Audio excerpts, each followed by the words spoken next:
Namaskar. Hello everyone. My name is Rahul Huria. On behalf of IEPFA, I welcome you all to this next session in financial awareness program. The topic is Path to Wealth Creation, a systematic and stress-free way.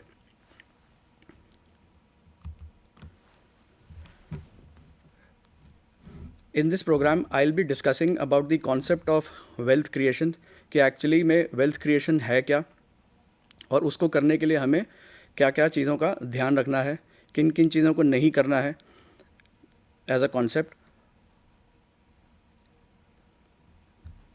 Goal based investing cover करेंगे, save aggressively, inflation और उसके इर्द गिर्द हमें कैसे inflation के साथ अपने इन्वेस्टमेंट डिसीजंस लेने हैं, पावर ऑफ कंपाउंडिंग क्या है, इमरजेंसी फ़ंड की क्या ज़रूरत है, बजटिंग क्यों ज़रूरी है, क्या उससे हेल्प होती है, रिस्क कौन कौन से हैं जो हमारी वेल्थ क्रिएशन जर्नी को इम्पैक्ट कर सकते हैं, कुछ इन्वेस्टमेंट ऑप्शंस के बारे में बात करेंगे और ये बात करेंगे कि इक्विटी एज एन इन्वेस्टिंग हमें क्यों अपनाना चाहिए, what is the importance, how it can help in our journey of wealth creation.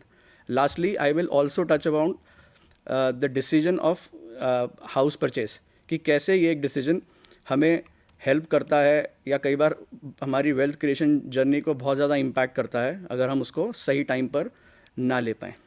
आइए चलते हैं पहले वेल्थ क्रिएशन कॉन्सेप्ट की ओर. वेल्थ क्रिएशन एक्चुअली में कॉन्सेप्ट क्या है?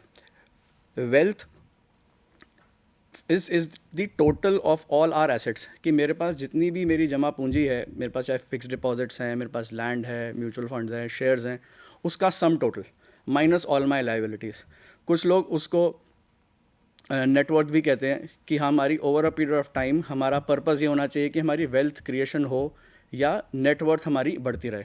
इसका फ़ायदा ये होता है कि लाइफ में मुझे बहुत सारे खर्चे ऐसे करने हैं कि आने वाले टाइम में शॉर्ट टर्म भी हो सकते हैं, कोई 8 साल 10 साल 15 साल भी हो सकते हैं, जिसके लिए मैं हमेशा अपनी इनकम से उसको मीट नहीं कर पाऊँगा. तो उसके लिए मुझे क्या करना है? I should have an adequate sum of assets जिसके ऊपर मैं डिपेंड कर सकूं, और कोई भी इवेंचुअलिटी आती है मेरी लाइफ में, कोई भी दुर्घटना घटती है मेरी या मेरे परिवार में, या इकोनॉमी में कुछ ऐसी सिचुएशन होती है जिसकी वजह से मेरी फाइनेंशियल लाइफ इम्पैक्ट करे, वो उसमें मुझे हेल्प करती है. ये होता है वेल्थ क्रिएशन. तो फर्स्ट इस पे हम जो बात करेंगे, हम बात करेंगे गोल बेस्ड इन्वेस्टिंग पे.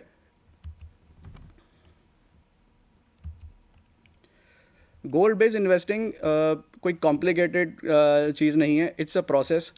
किसी भी चीज़ को जब हम प्लान करते हैं उसको जैसे मान लीजिए हमने कभी हॉलीडे प्लान करना है, तो हम ये कहते हैं कि हमने कहाँ जाना है. पहले हम ये डिसाइड करते हैं कि हमने केरला जाना है या गोवा जाना है, या मान लीजिए हमने हिमालयाज़ में जाना है. तो हम जब गोल डिसाइड करते हैं कि हमने कहाँ जाना है, फिर हम डिसाइड करते हैं कि हमारा मोड ऑफ ट्रांसपोर्ट क्या होना चाहिए, हमारा कितने पैसे लगेंगे, कितना टाइम है हमारे पास वहाँ पहुँचने के लिए, वहाँ मौसम कैसा होगा. सो ये सारी चीज़ें हम पहले गोल डिसाइड करते हैं, मीन्स हमने पहुँचना कहाँ है, फिर हम उसके एक्शंस करते हैं. सिमिलरली हम इसी में इन्वेस्टमेंट जब हम करते हैं, हम कोशिश हमें ये करनी चाहिए कि पहले हम गोल डिसाइड करें. गोल ये हो सकता है कि ये चिल्ड्रन एजुकेशन भी एक मेरा गोल है, गैजेट्स ख़रीदना, जो मुझे अपनी टेक्नोलॉजी अपग्रेड करना है, मुझे नेक्स्ट लैपटॉप लेना है, फ़ोन्स लेने हैं, ये मेरे गोल्स हो सकते हैं. हॉलीडे मेरी, मान लीजिए मैं कहूँ कि मुझे 3 साल में या 5 साल में एक इंटरनेशनल हॉलीडे पे जाना है, या मुझे हर साल एक डोमेस्टिक हॉलीडे जाना है, तो उसके लिए मुझे प्लान करना चाहिए. प्लान करना मतलब मुझे उसके लिए इन्वेस्ट करना है सेपरेटली. जैसे कि अगर कोई बंदा चाइल्ड एजुकेशन के लिए करता है, तो हमें उसको ईयर मार्क करना बहुत ज़रूरी है कि ये मेरी इन्वेस्टमेंट, ये मेरा फ़ंड, ये मेरा पब्लिक प्रोविडेंट फ़ंड, या मेरा ये एम्प्लॉय प्रोविडेंट फ़ंड, ये मेरा रिटायरमेंट के लिए है या मेरे बच्चे की पढ़ाई के लिए है. उससे ये हेल्प होता है कि हम इन बिटवीन कोई भी ड्रास्टिक स्टेप्स उसके साथ नहीं लेते. इन सारी चीज़ों से हम अपनी फियर्स और ग्रीड, जो हमारे एक इमोशंस हैं, जो हमारे इमोशंस को, हमारी इन्वेस्टमेंट्स को बहुत ज़्यादा इम्पैक्ट करते हैं, उसको हम मैनेज कर पाते हैं बहुत एफिशिएंटली. हमें रिग्रेट्स कम होते हैं लाइफ में कि हो ये मैंने पैसा जल्दी निकाल लिया, ये रखा तो मैंने इस चीज़ के लिए था, या मैंने ज़्यादा उसी पैसे को लंबा रखा लेकिन मुझे शॉर्ट टर्म में ज़रूरत पड़ सकती थी, मैं इसको ज़रूरत से ज़्यादा बचा के चलता रहा। ये एक बहुत अच्छी सेइंग है from Morgan Housel, only saving for a specific goal make sense in a predictable world but ours isn't, which means कि हर चीज़ अगर लाइफ में प्रिडिक्टेबल हो तो बहुत आसान हो जाता है सेव करना या कुछ भी चीज़ प्लान करना, बट हमारी वर्ल्ड प्रिडिक्टेबल नहीं है। पिछले 2-3 साल में दुनिया ने हर चीज़ देख लिया कि कैसे अनप्रिडिक्टेबल चीज़ें होती हैं with respect to our jobs, our family, our health, our future जो हमें दिख रहा है। तो इन सारी चीज़ों को मद्देनज़र रखते हुए we should keep a margin of safety, which means we should save adequately. भाई अब मैं थोड़ा इस पे ध्यान आपका डालना चाहूँगा कि सेविंग एग्रेसिवली से हमारा मतलब क्या है। Saving aggressively doesn't mean we have to invest aggressively. I have to save aggressively means कि अगर मेरी इनकम 100 रुपये है, how much of that I am saving towards my future. मेरी आज की जो ज़रूरत की चीज़ें हैं, जो मेरी नीड्स हैं, उसको खर्चा करने के बाद, मेरे रेंट्स हैं, मेरे बिल्स हैं, ये सब कुछ करने के बाद what is that amount that I am keeping aside for my future. That proportion will tell me whether I am adequately saving और एग्रेसिवली सेविंग। हमें कोशिश ये करनी चाहिए कि मेरी सेविंग हमेशा एग्रेसिव हो, मेरी इनकम के साथ साथ मेरा सेविंग प्रपोर्शन भी बढ़ता रहे। अल्टीमेटली आप ही का पैसा है, काम आपके ही आएगा। आज की ज़रूरत कंप्लीट करने के बाद कुछ चीज़ें आज लाइफस्टाइल पे स्पेंड करने के बाद, कुछ वांट्स के लिए स्पेंड करने के बाद थोड़ा सा हमें एग्रेसिव होना पड़ेगा सेविंग्स की तरफ। अगली चीज़ हम इस चीज़ पे डिस्कस करेंगे कि इन्फ्लेशन क्या चीज़ है और वो कैसे हमें इम्पैक्ट करती है हमारी जर्नी जो कि वेल्थ क्रिएशन की है। इन्फ्लेशन एक मॉन्स्टर ऐसा है जो हमारी इन्वेस्टमेंट्स को हमेशा इम्पैक्ट करता है। हम इसको महंगाई भी कहते हैं। हम ये कहते हैं कि जिन चीज़ों पे हम खर्चा 3 साल पहले करते थे, अगर हम उस पर मेरा 10,000 पे लगता है, आज हो सकता है उस पर मेरे 12,000 पे लग रहे हों। 100 रुपये की चीज़ अगले साल 105-110 रुपये हो जाती है।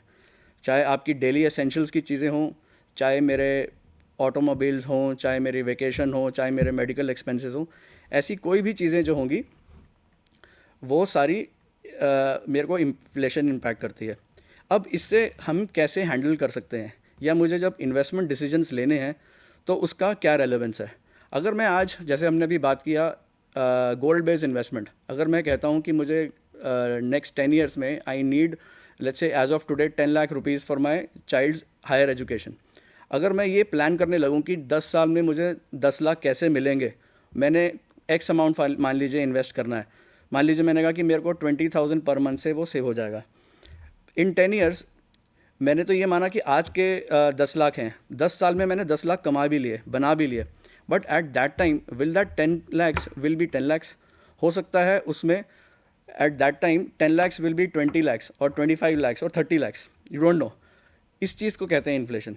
तो जब मुझे अपनी लॉन्ग टर्म गोल्स की प्लानिंग करनी है, मुझे कंसिडर ज़रूर करना चाहिए कि हम इन्फ्लेशन को कितना कंसिडर कर रहे हैं। आई शुड लुक एट कि what will be the inflated value of that goal, कि वेदर इज़ 25 लैक्स, और फिर मुझे उसको रिवर्स में जाके ये देखना चाहिए कि मुझे कैसे उसको सेव करना है।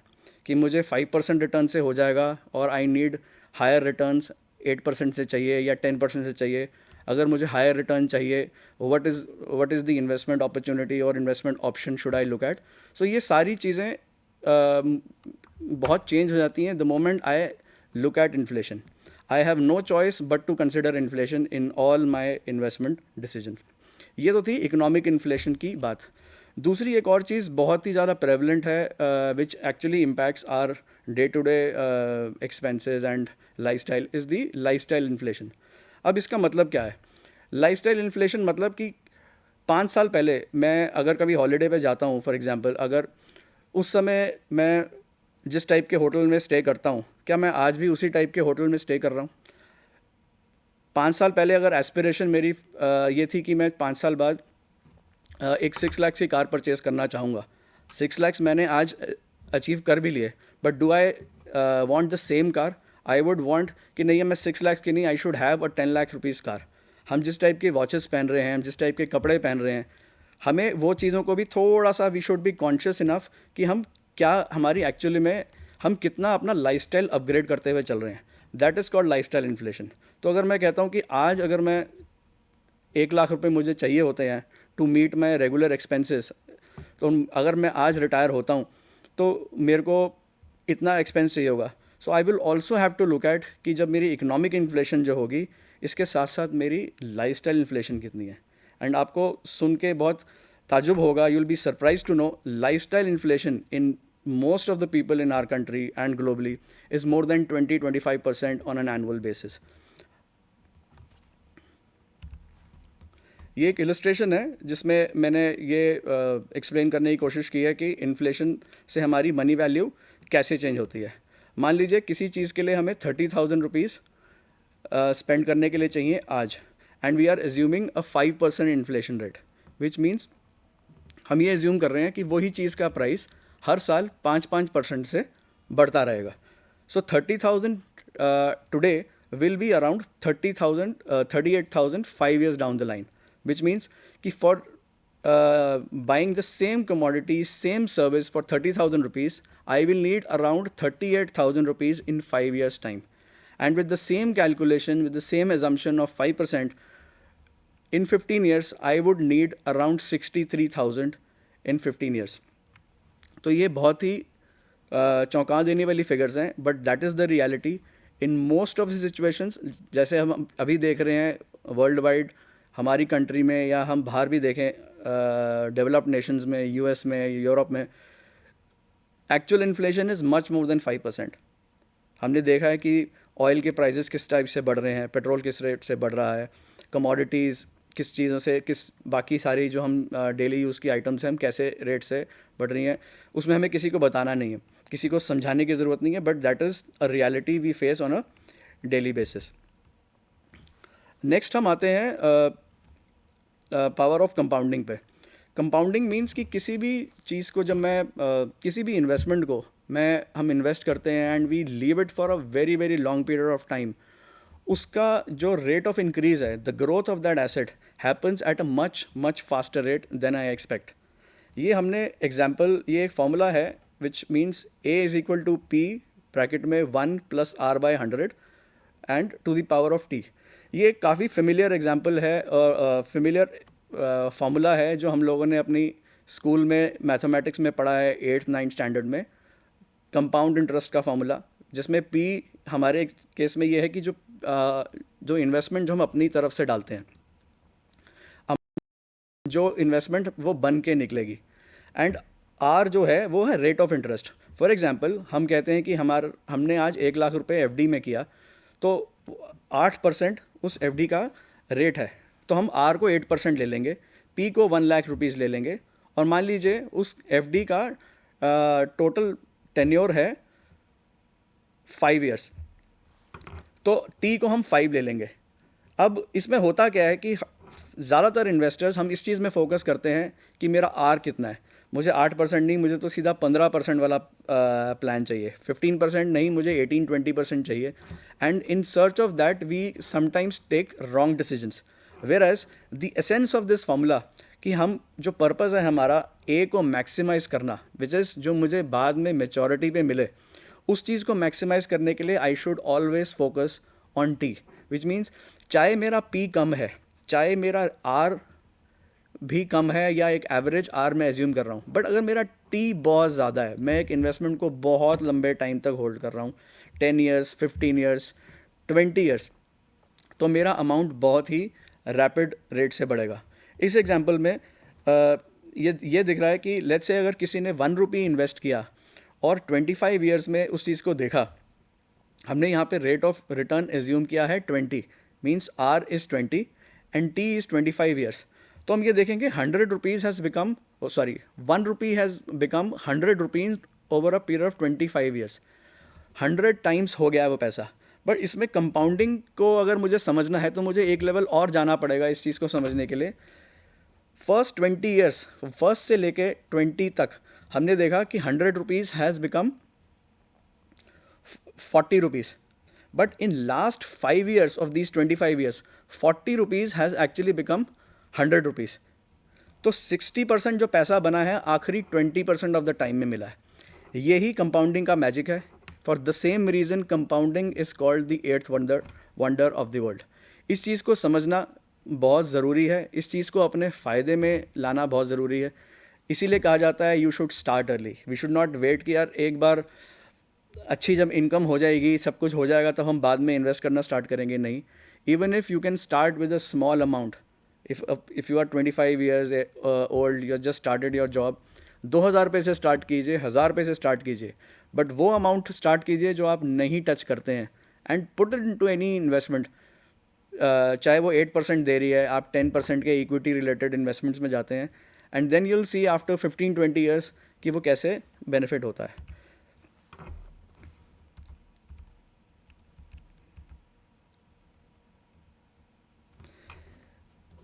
पावर ऑफ कंपाउंडिंग से मैंने यहाँ पे एक और एग्जाम्पल दिया है। Let's say they are two people, one person is called mister early and the other person is mister late.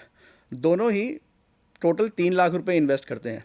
जो मिस्टर अर्ली है वो 25 की एज में स्टार्ट करता है इन्वेस्टमेंट बाय इन्वेस्टिंग 2,500 रुपीज़ पर month. So in a span of 10 years this person has invested total 3 lakh rupees. जो दूसरा है which is mister late, starts investing at the age of 30 by investing 5,000 rupees per month. तो 5,000 rupees per month 12 months में 60,000 and 5 years में वो भी 3 lakh rupees invest करता है। जब दोनों अपनी इन्वेस्टमेंट की वैल्यू देखते हैं at the end of 35 years, और हमने यहाँ पे रेट ऑफ रिटर्न माना है 8%, हम कोई बहुत ज़्यादा 10% plus rate of return assume नहीं कर रहे हैं, a fair rate of return to assume.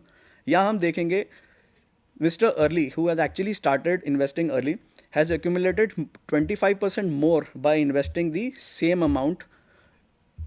So the conclusion here is start early to get the benefit of compounding.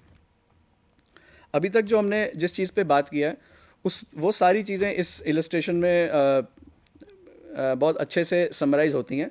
मैं उस चीज़ को एक बार आपको बताना चाहूँगा। वेल्थ क्रिएशन का ये पूरा जर्नी बताया गया है कि how a person can create lot of wealth if we follow a disciplined approach. कि मेरी एक साइड पे अर्निंग है, ये जो फर्स्ट बार है विच शोज़ माई अर्निंग, कि मेरी जो भी मंथली इनकम है, हो सकता है ये 10,000 रुपीज़ हो सकता है ये 50,000 रुपीज़ हो, 2 लाख रुपीज़ हो, जैसे भी।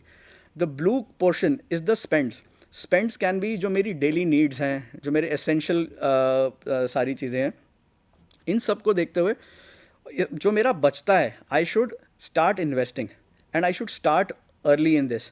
लिटिल बाय लिटिल जैसे जैसे मेरी सेविंग्स होती रहती है, अगर मैं उसको एग्रेसिव सेविंग, दैट मीन्स कि मेरा, अगर आप देखें कि ग्रीन का proportion as a proportion of red which is my earning is very good, that means I am aggressively saving over time. मतलब कि मेरा टी यहाँ पे बहुत ज़्यादा है अगर मैं ओवर टाइम लेके चल रहा हूँ। अगर मैं ये सारी चीज़ें करता हूँ तो मेरी वेल्थ क्रिएशन होती है over a long period of time. आइए अब नेक्स्ट इन चीज़ों पे कवर करते हैं कि अभी तो हमने ये देखा कि वेल्थ कैसे क्रिएट होती है। हमने रेगुलरली इन्वेस्ट करना है, हमने उसको अनटच छोड़ना है, एग्रेसिवली सेव करना है, गोल बेस्ड इन्वेस्टिंग करनी है। मान लीजिए वो इसलिए कि मेरे को शॉर्ट टर्म अपने गोल्स अलग करने हैं, लॉन्ग टर्म गोल्स अलग करने हैं। वो इसलिए कि कोई पैसा अगर मेरा लॉन्ग टर्म के लिए है तो उसको मुझे ज़्यादा टच नहीं करना, मुझे अपना शॉर्ट टर्म नीड्स के लिए, शॉर्ट टर्म फंड्स के लिए या शॉर्ट टर्म गोल्स वाले जो मैंने पैसा रखा है उस चीज़ पे डिपेंड करना है।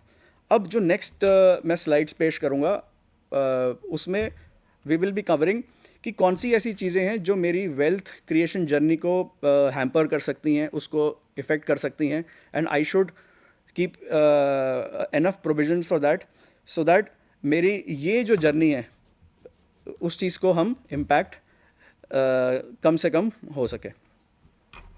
तो first in this aspect is creation of emergency fund. Emergency fund means कि जो पैसा मेरे को शॉर्ट टर्म में ज़रूरत पड़ सकती है, हो सकता है, and for these are mostly unforeseen reasons. हमने देखा कि लास्ट 2-3 ईयर्स में कि people have suffered job losses, people have suffered salary cuts, medical emergencies आती हैं, अनएक्सपेक्टेड बिग एक्सपेंसेस आते हैं, कभी किसी को कोई हमसे बोरो करता है, friends and family, it can be any reason, कोई हमें इलेक्ट्रॉनिक आइटम या घर में कोई चीज़ चेंज करनी पड़ती है, ऐसी कोई भी चीज़ें जिसमें मुझे I have not plan for it but वो स्पेंड्स तो आएंगे मेरे सिर पे, those are called emergency funds. So कितना एमरजेंसी फंड हमें रखना चाहिए? Ideally, if let's say if there are two earning members in a family, 6 to 8 months of my monthly expenses, including my EMIs, should be put in the emergency fund. Now, emergency fund comprises of आप कहाँ कहाँ रख सकते हैं. Bank में रख सकते हैं, in your saving bank account, FDs में डाल सकते हैं कुछ अमाउंट के ऊपर कि हम इतना मुझे बैंक अकाउंट में मैंने रखा है और इसके ऊपर जो अमाउंट है मैंने फिक्स डिपॉजिट्स में रखा है. And you can also use debt mutual funds. Debt mutual funds की क्लैरिटी पे I will come in the following slide. और इससे मुझे इमरजेंसी फंड में एक और चीज़ का ध्यान रखना है. I should not depend on personal loans, bank FDs, bank overdrafts for meeting my short term requirements. I have seen people जो शॉर्ट टर्म नीड्स के लिए हम लोन्स पे डिपेंड करते हैं कि चलो मेरे पास ये कार्ड है या मेरे पास पर्सनल लोन का बैंक का फ़ोन आ ही रहा है, लेट मी बोरो 2-3 lakhs और मैं बाद में उतार दूंगा. It's a vicious cycle. हम जब इस चीज़ में घुसते हैं, वी डोंट नो कि at what rate we are paying the rate of interest on those loans. Usually these loans, the rate of interest on these loans are in excess of 10%. वहाँ पे वो चीज़ हैम्पर करनी शुरू हो जाती है. Wealth creation से एमरजेंसी फंड क्रिएशन ये कैसे रिलेटेड है कि अगर मेरे पास एमरजेंसी फंड होगा, I will not depend on my investments which are meant for my long term goals. अगर मेरे को शॉर्ट टर्म में ये पैसा निकालना पड़ जाए ड्यू टू एनी इमरजेंसी, जिस पैसे को मैंने पिछले 3-5 साल में बहुत अच्छे से डिसिप्लिन वे में कन्विक्शन के साथ लगाया है, but I have not built N emergency fund, मेरे को निकालना पड़ेगा क्योंकि जब ज़रूरत आएगी मुझे निकालना पड़ेगा. And I will break or I will interrupt my wealth creation. The next on this is budgeting. Budgeting means it's a further detailed part of planning. Which means I'm not saying we should cut down all your expenses completely. कि मुझे budget करना है, कि चलिए कोई मुझे budget करने के लिए कह रहा है, लेट्स से हमारे पेरेंट्स कहते हैं कि कुछ बजट के हिसाब से चला करो, एक बजट बना के चलो. इसका ये बिल्कुल मतलब नहीं है कि that you should cut your expenses. I have seen people who constantly और who regularly budget their spending, live their life very comfortably, they keep on upgrading their life style and they are very happy in their life. Budget का मतलब ये है कि कुछ 2-3 चीज़ें हैं जिसमें मुझे अपनी लिमिट्स सेट करनी है. It means setting limits to specific category of spends. एक थंब रूल है इसके अंदर, विच मीन्स कि अगर हम इसके आसपास भी हैं then we are doing good in life. हमें एटलीस्ट इतना पता ज़रूर होना चाहिए कि मेरे जो मंथली स्पेंड्स हैं, are they going towards needs, are they going towards wants, और what amount I am saving for my future. Usually क्या होता है कि मेरी सैलरी फॉर एग्जांपल फर्स्ट को आया और आई जस्ट कीप ऑन स्प्लर्जिंग. मेरा जैसे जैसे कोई खर्चा आता गया मैं उसको स्पेंड करता गया. मेरे को नहीं पता कि मैंने कितना इन तीनों कैटेगरी में से किया है. बाई दी 25th और लिटिल बिफोर दैट मंथ मेरा पैसा ख़त्म हो गया. And when I keep a track, मुझे समझ नहीं आएगा कि ये क्या हो रहा है. देन आई विल से कि मेरी इनकम जब बढ़ जाएगी then I will start saving. Usually ऐसा अगर हम बजटिंग करके चलें, if I keep some amount for my wants, कि मेरे को ये शूज़ लेने हैं या मुझे ये लैपटॉप लेना है, मुझे इस हॉलीडे पे जाना है, प्लान सेपरेटली फॉर दैट. उस चीज़ के लिए आप सेव कीजिए. जब वो पूरा गोल हो जाए कि आप तब उसमें से अपने ही पैसे से निकाल के उस चीज़ को स्पेंड करेंगे, तो आपकी लोन डिपेंडेंसी कम होगी. आपको ये कभी भी गिल्ट नहीं होगा कि मैं कल के लिए नहीं रोक रहा, या मेरे को सारा इन्वेस्ट आज कि मेरी इनकम कहाँ जाती है मुझे ऐसा बिल्कुल पता नहीं लगता.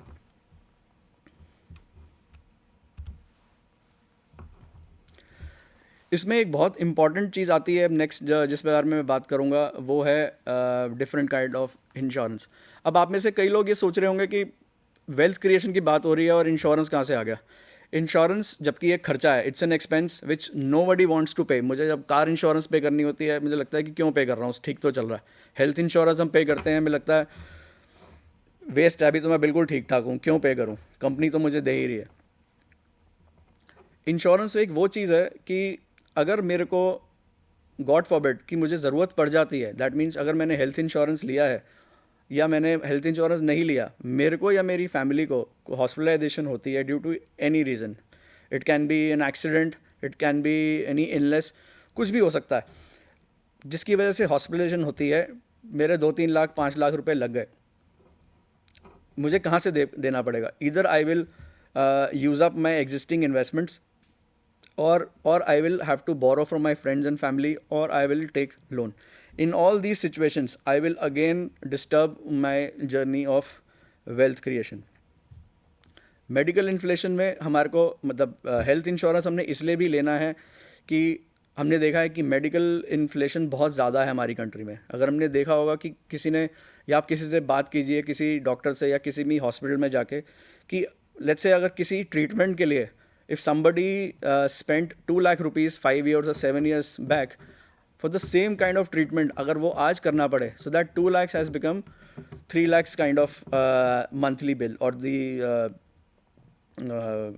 hospital bill. So ये इसको कहते हैं medical inflation, which means hospitalization expenses में भी increase होता है, वो cost भी बढ़ती है, हमें इन चीज़ों का ध्यान भी रखना है। और इसमें एक और इम्पॉर्टेंट पॉइंट है for all the salaried people, हमें एम्प्लॉयर प्रोवाइडेड इंश्योरेंस पे हमें डिपेंड नहीं करना है। मींस हमें ये नहीं कहना चाहिए कि I already have an employee provided insurance and I am very fit and fine, मुझे हेल्थ इंश्योरेंस नहीं चाहिए। After 50 when I will change my job और I will not have my job, I will start my own something on my own, या मेरे पास जब मैं retire होऊंगा then I will take up health insurance. That's not a right way to do it, because हमने ये देखा है and it is but natural that over a period of time our health situation deteriorates. There can be a situation when we develop certain lifestyle related diseases. किसी को diabetes हो जाता है, किसी को थायराइड हो जाता है, बीपी प्रॉब्लम। सो अगर ऐसी स्टेज पे 45 की एज में या 50 की एज में या मे बी 55-60 की एज में एक इंश्योरेंस कंपनी पे जाते हैं एंड भी से कि हमें हेल्थ इंश्योरेंस चाहिए, तो first they will charge a very high premium. Second, they might exclude lot of things की इन वजहों से अगर आपका कोई मेडिकल ट्रीटमेंट आया, वी विल नॉट पे you. And in extreme cases health insurance company sometime deny कि हम इस कंडीशन में आपका पॉलिसी लेंगे ही नहीं। So health insurance is very important कि जो मेरी हेल्थ मतलब it's an important point to do with respect to my wealth creation journey. So इसमें एक मेरे को एक सेइंग याद आती है कि which says middle class family in India is just